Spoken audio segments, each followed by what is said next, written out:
March 3rd, 1944. Anzio, Italy. His breathing slowed. Once a canvas tent medical station humming with groans, whispers, and the steady clatter of surgical trays, it now lay torn and scorched by artillery. Shrapnel-ripped stretchers lay half-buried in mud. The wounded who had survived the blast now lay groaning beneath makeshift tarps or in open air, their bandages soaked, their morphine long since depleted. Among them moved a figure most of the men barely knew by name. Some called her Forest Girl, others Witch Nurse. Few ever asked what she called herself.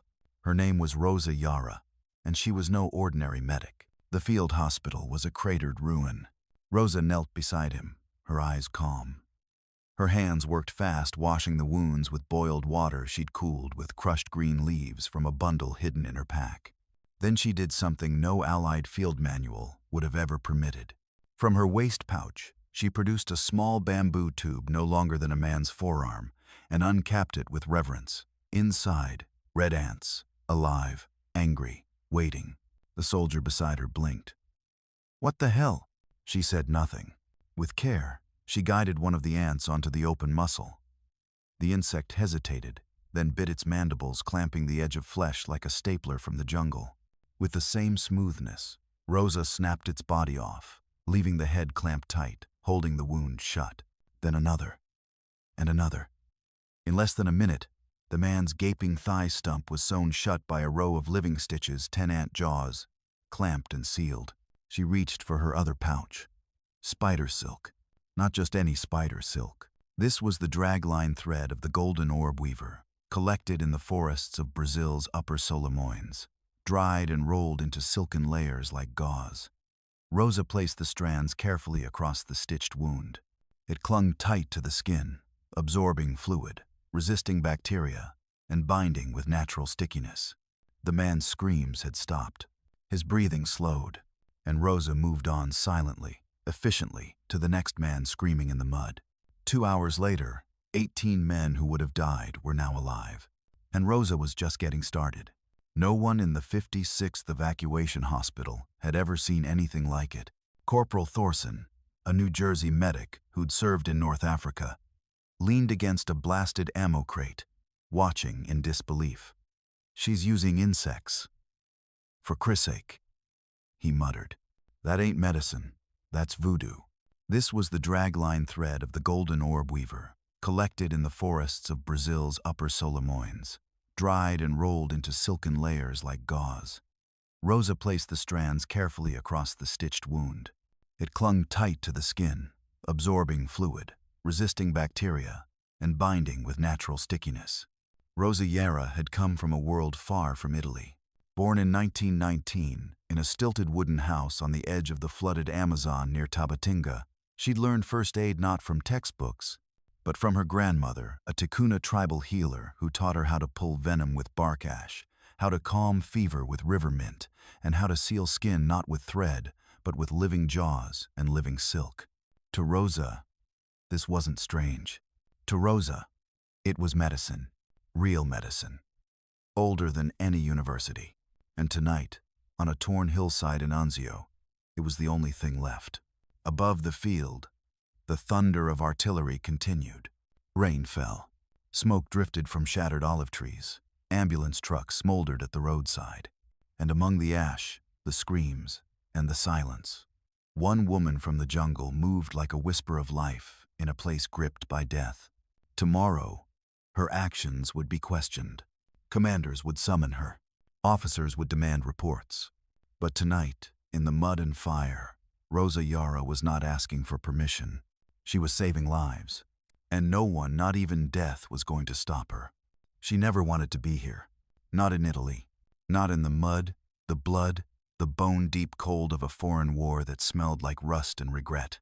But Rosa Yara hadn't come here for glory. She had come here because she knew how to keep people alive when all the books had failed. Tabatinga, Brazil. 1917. The jungle wasn't something Rosa walked through. It was something she belonged to. She grew up in a stilted shack, built above the shifting floodwaters of the upper Amazon basin.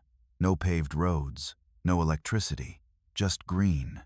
green that swallowed sound, green that knew patience, green that fed and killed in equal measure. Her first lesson in healing wasn't in a clinic. It was watching her grandmother, Dona Caetana, a Ticuna medicine woman, mend a broken leg with a sap-soaked wrap and spider silk harvested before dawn. "Thread from the forest is cleaner than thread from the market," her grandmother said once, weaving thin silk strands between two sticks. No one ever told the spider how to do it. She just knows. So Rosa learned how to boil bark to treat dysentery, how to watch the color of gums for signs of dying blood. Rosa knelt beside him, her eyes calm.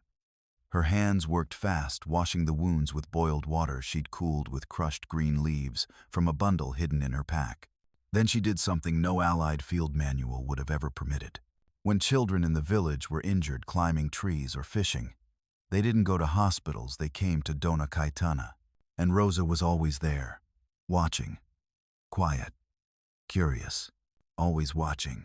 By the time she was 12, Rosa could pack a jaguar bite with ash and resin, seal it with silk, and drop the fever with leaf tea, all without a word spoken. When a missionary once gave her a worn medical book in Portuguese, Rosa flipped through it with a frown. "So many names," she said to her grandmother, "but no soul." Dona Caetana smiled. "The forest doesn't speak Latin, it speaks need." But the world outside didn't speak forest. When Rosa turned 16, the state sent officials to conscript locals for health training. Brazil was changing, war was brewing, and even the remotest parts of the Amazon were being asked to modernize. Rosa was selected, too sharp to ignore, too disciplined to deny. They shipped her to Manaus, then to Rio de Janeiro, where she wore boots for the first time in her life, learned to tie gauze, sterilize scalpels, recite anatomy. They praised her, but no one asked what she already knew. Instructors laughed when they found her drying orb weaver silk behind the barracks. "You're in the army now, Garota," one said. "You won't need jungle tricks here." She said nothing. She just kept the silk anyway. "You're in the army now, Garota," one said. "You won't need jungle tricks here." And the folded leaves. "You're in the army now, Garota," one said. "You won't need jungle tricks here." "You're in the army now, Garota," one said. "You won't need jungle tricks here." She said nothing. The Força Expedicionária Brasileira, Brazilian Expeditionary Force, was being sent to join the Allies in Italy. Rosa volunteered immediately, not because she wanted to fight, but because something inside her whispered that people were dying far from home and didn't know how to survive. If she could help, she would. And now, here she was, thousands of miles from the jungle. But the jungle had come with her, in her fingers, in her memory, in the box she still carried. Even after 3 months in the trenches of Anzio, there were things the army hadn't taught her, like how to close a stomach torn by shrapnel when you had no clamps, how to recognize the smell of infection before the wound turned black, how to look a dying man in the eye and say nothing but give him hope through your hands. Those things didn't come from the Red Cross. They came from the red earth of the forest. Back in Anzio, no one cared where she learned it. They only cared that it worked. In the days ahead, Rosa would save more lives than anyone in her unit. But first, she would face something worse than bullets. Bureaucracy. Because what happened next wouldn't be judged by survival. It would be judged by rules. And Rosa Yara had never been much for rules. March 6, 1944. Allied forward HQ, Anzio sector. 3 days after Rosa Yara closed her first field wound with ants and spider silk, she was pulled off the line. No notice, no warning. Just 2 MPs showing up at the triage tent, asking her to come with them. She went without a word, leaving behind a row of wounded who'd started calling her Donna Rosa. She didn't like that name. It belonged to her grandmother. But maybe, she thought, it would make her smile. Now Rosa sat in a makeshift war room turned courtroom sandbags, mud floor, chalkboard with faded maps, still pinned from the last briefing.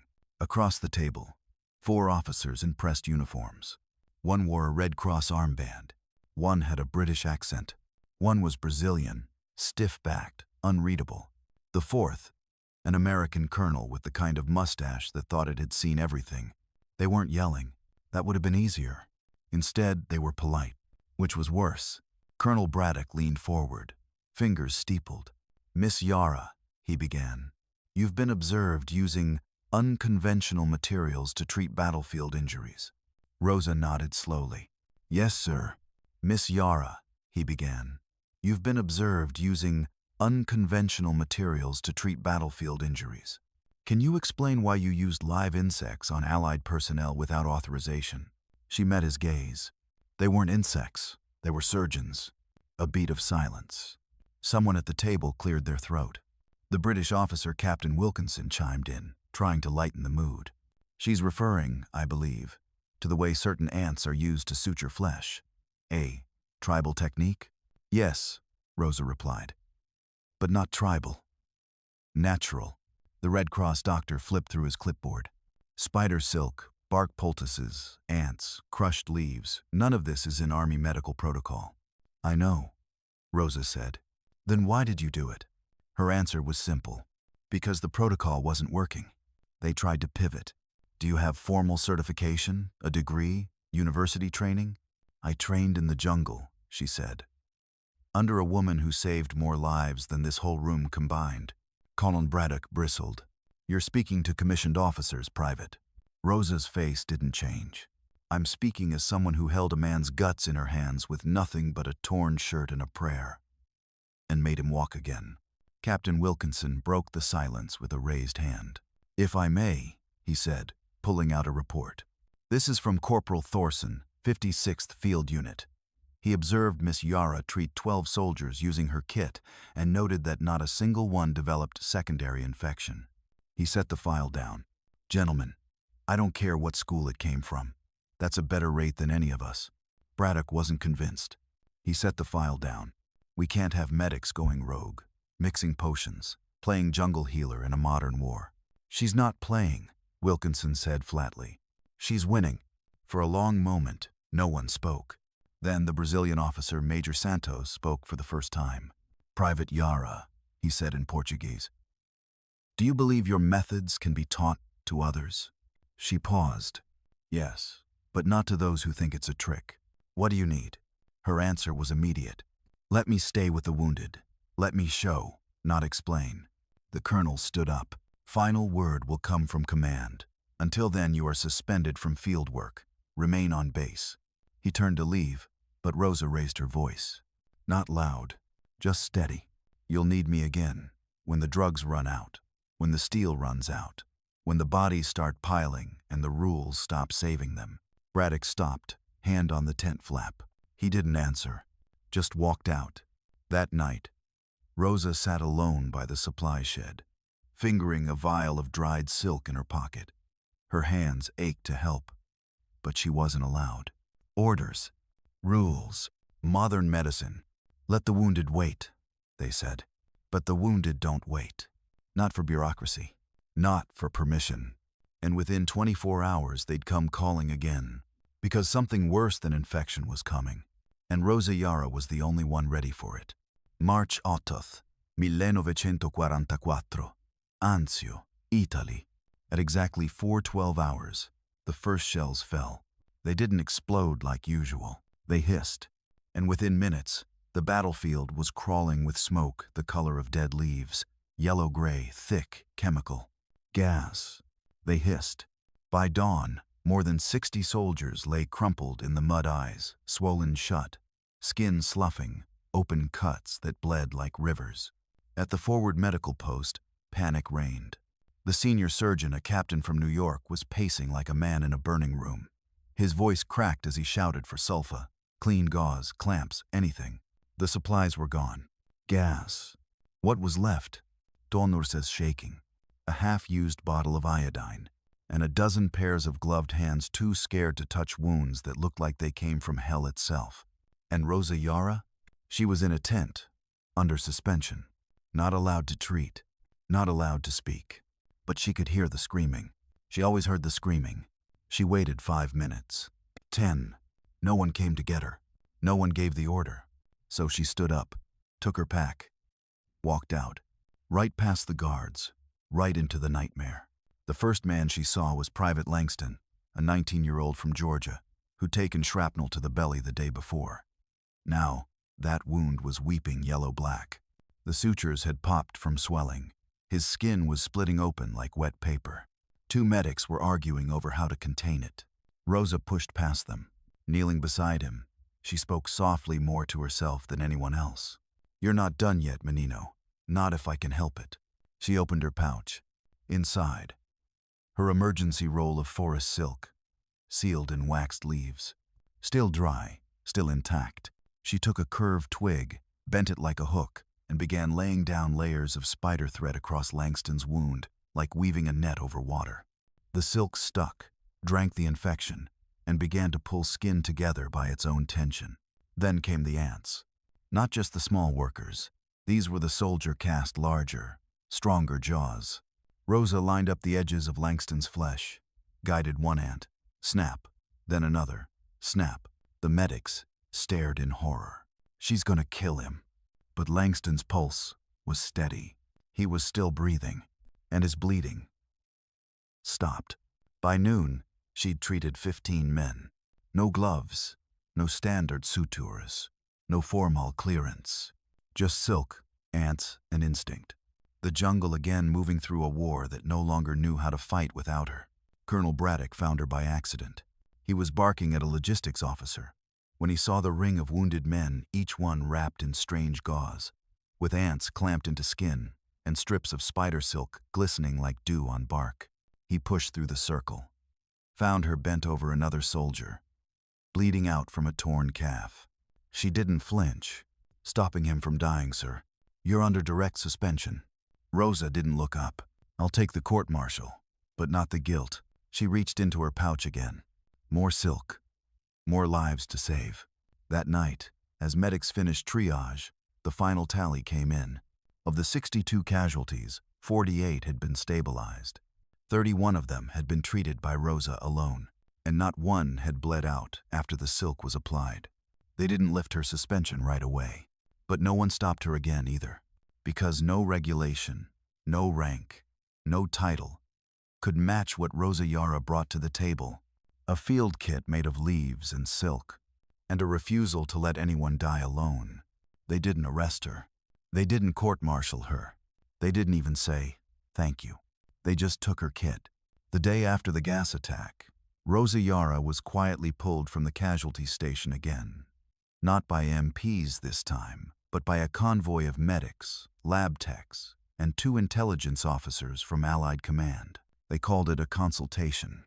What it felt like was a dissection. The day after the gas attack, Rosa Yara was quietly pulled from the casualty station again.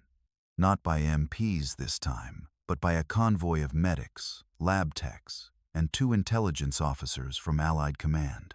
They sterilized ants in ethanol. She was brought to a requisitioned monastery 20 kilometers inland, converted into a makeshift research facility.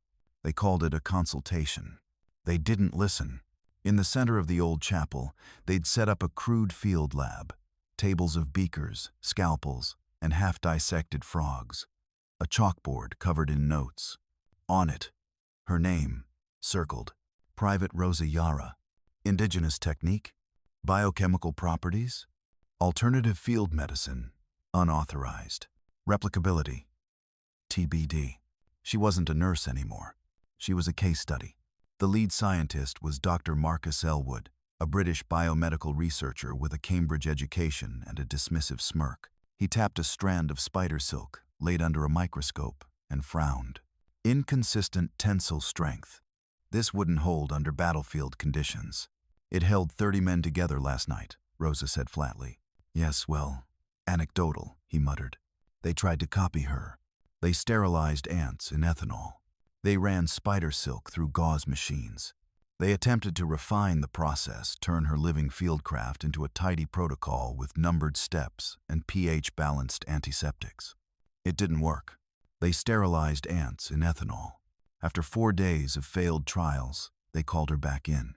They sterilized ants in ethanol. After 4 days of failed trials, they called her back in. Private Yara, we followed your methods precisely, but we're not seeing the same results. Can you explain what we're doing wrong? She blinked. He frowned. The what? You're using the ants, the silk, but not the way. She blinked. You'll have to be more specific. Rosa stepped forward, slowly, picked up a sterilized tray of red soldier ants, laid out like dead specimens. The ants have emotions now? Elwood scoffed. Rosa stared at him. They have memory, smell, order. In the jungle, if you approach them wrong, they scatter. But if you hum softly low tones, they stay calm. The room went silent.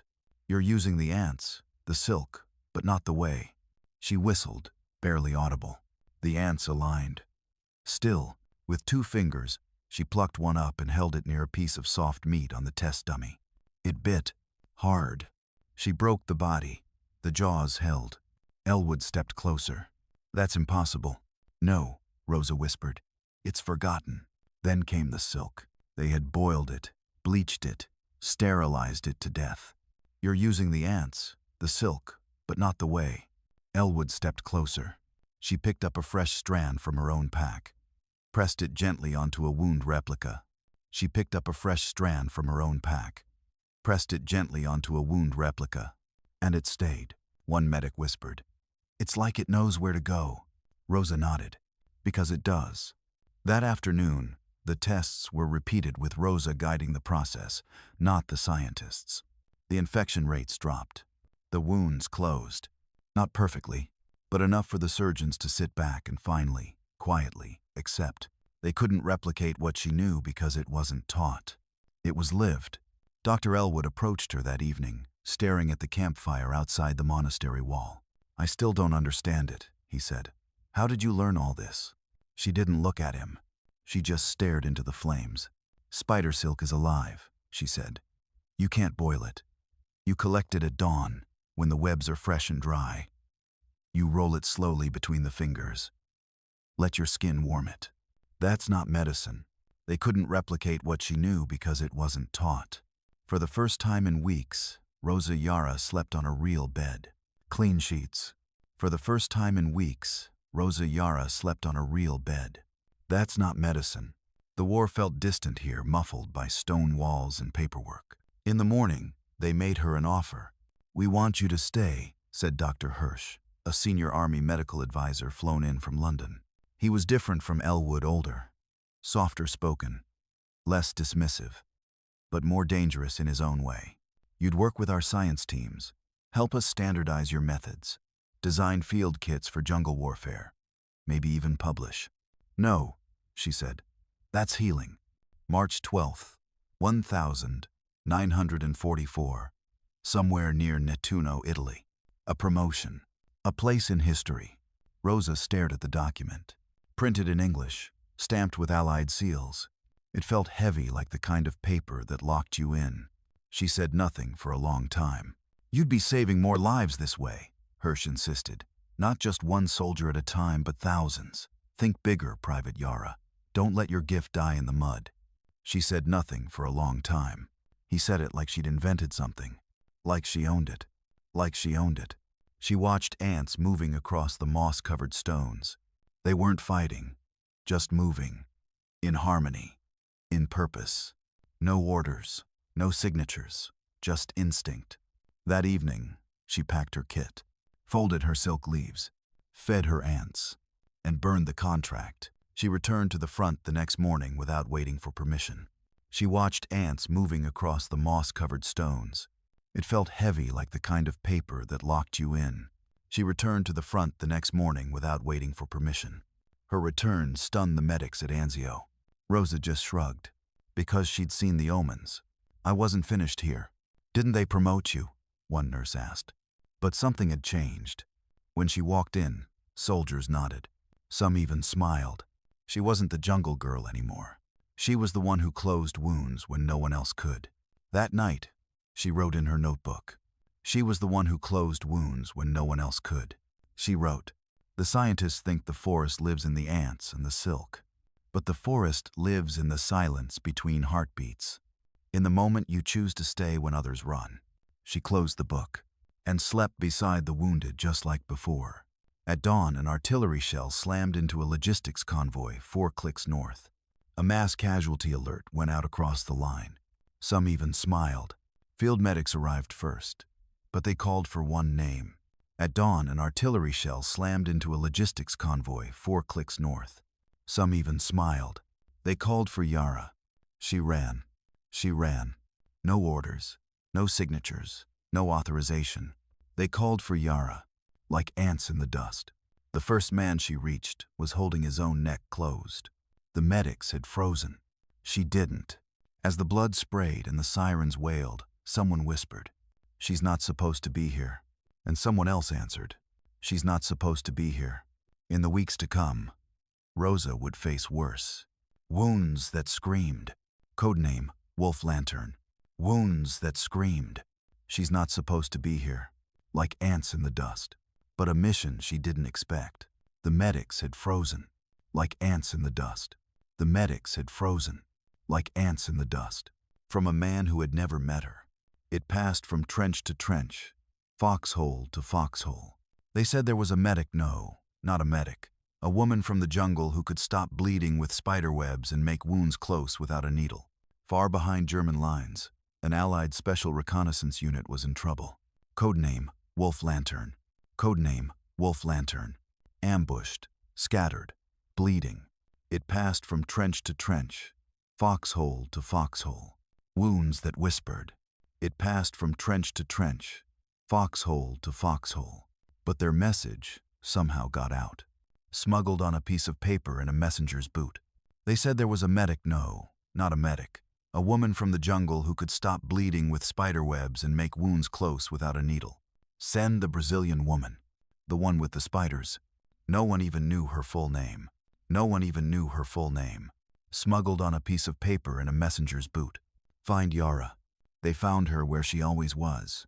Kneeling in mud, silk in hand, blood on her sleeves.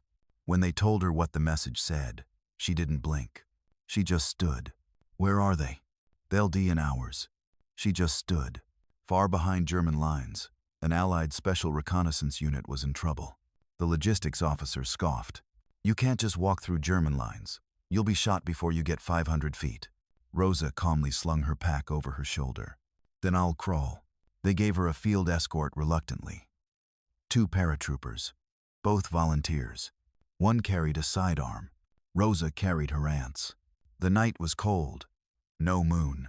The 3 of them moved through olive groves and goat trails, guided only by whispered coordinates and intuition. When they stopped for breath, Rosa knelt to the earth, pressing her hand to the soil. "What are you doing?"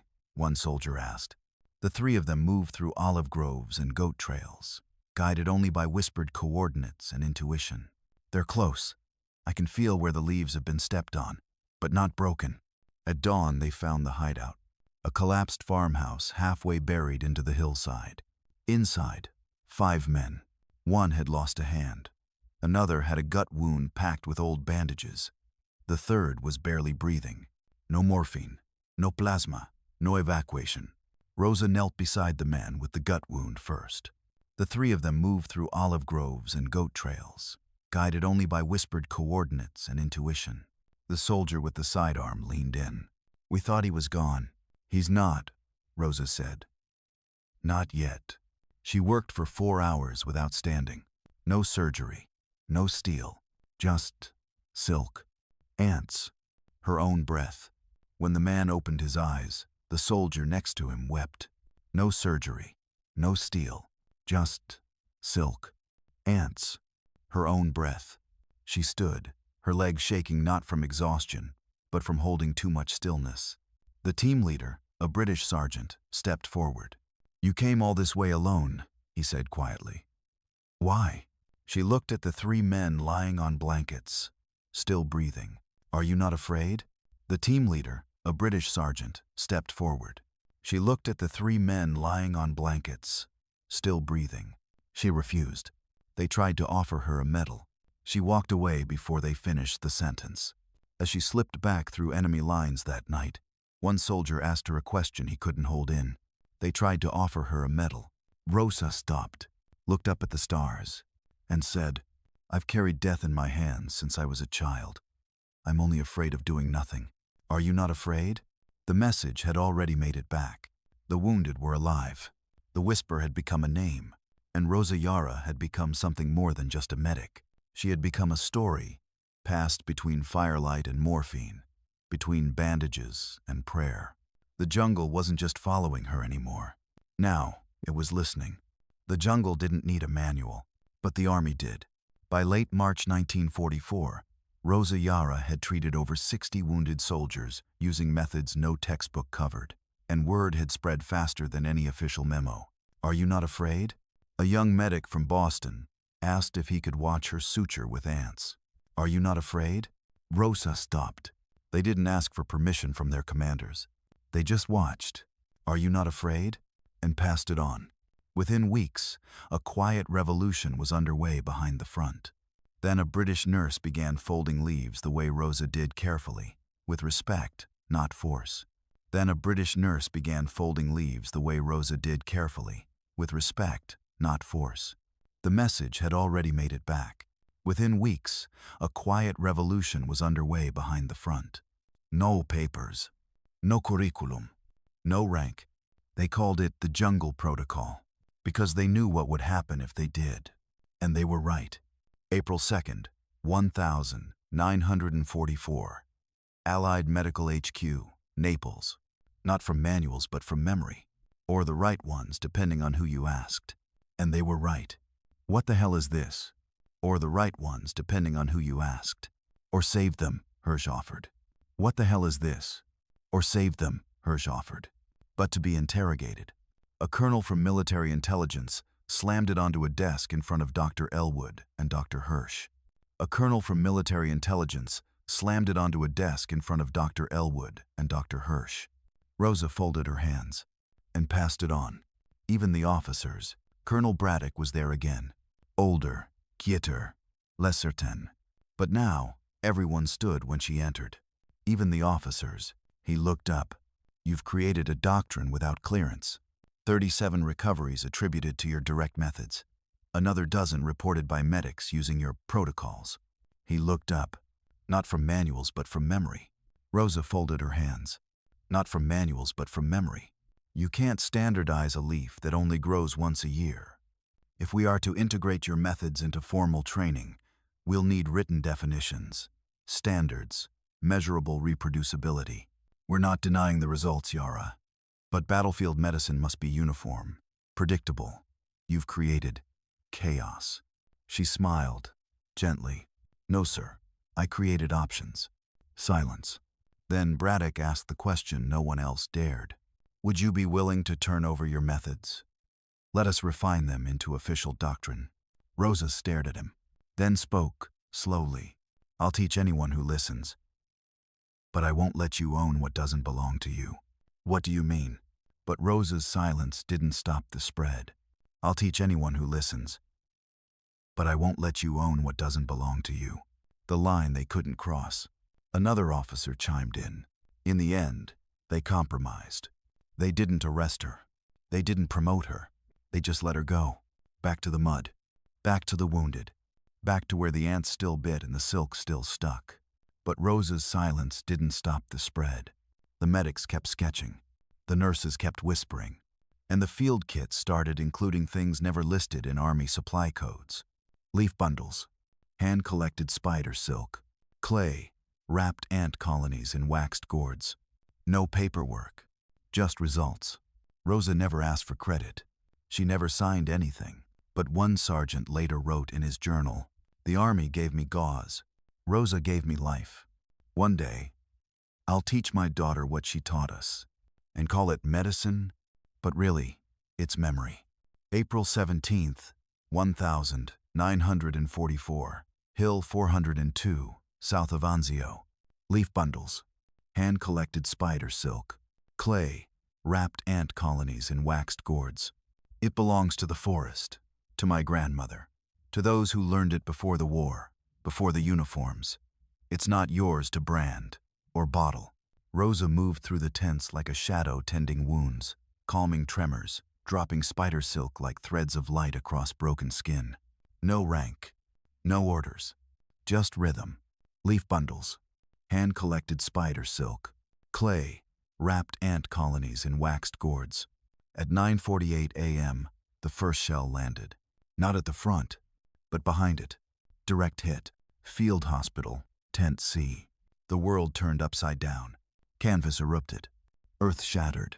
A deafening crack like the sky itself was splitting. It belongs to the forest, to my grandmother, to those who learned it before the war, before the uniforms. It's not yours to brand or bottle. The world turned upside down. When she opened her eyes, she couldn't feel her hands. She tried to lift her right arm. Nothing. She never signed anything. No rank. No orders. Just rhythm. The ants? Crushed. The silk? Ash. Everything she had carried, everything that made her Rosa Yara was gone. The world turned upside down. When she woke, the world was blurry. Everything she had carried, everything that made her Rosa Yara was gone. No rank. No orders. Just rhythm. When she woke, the world was blurry. No rank. No orders. Just rhythm. Rosa blinked. Slowly. She only remembered the heat, the flash, and then silence. Her students, not in lecture halls, in the dirt, blood on their aprons, spider silk in their trembling fingers.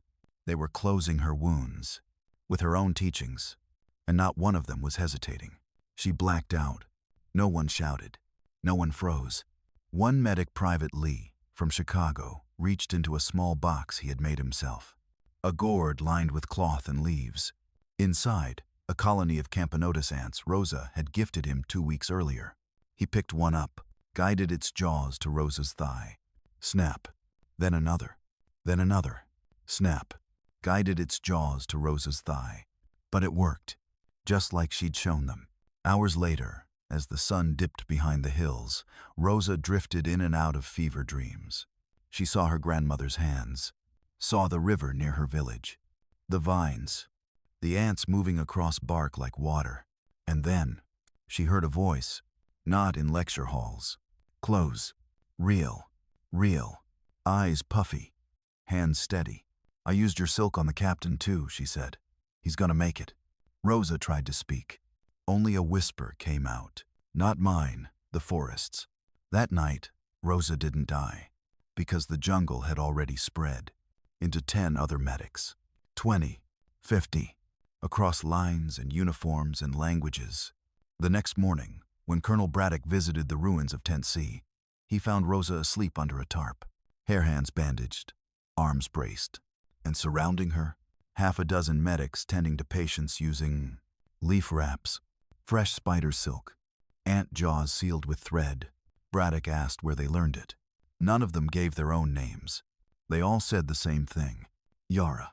In a war that devoured names, Rosa's had become more than identity. It had become a method, a movement, a memory that walked on legs other than her own. She couldn't use her hands for weeks, but that didn't stop her.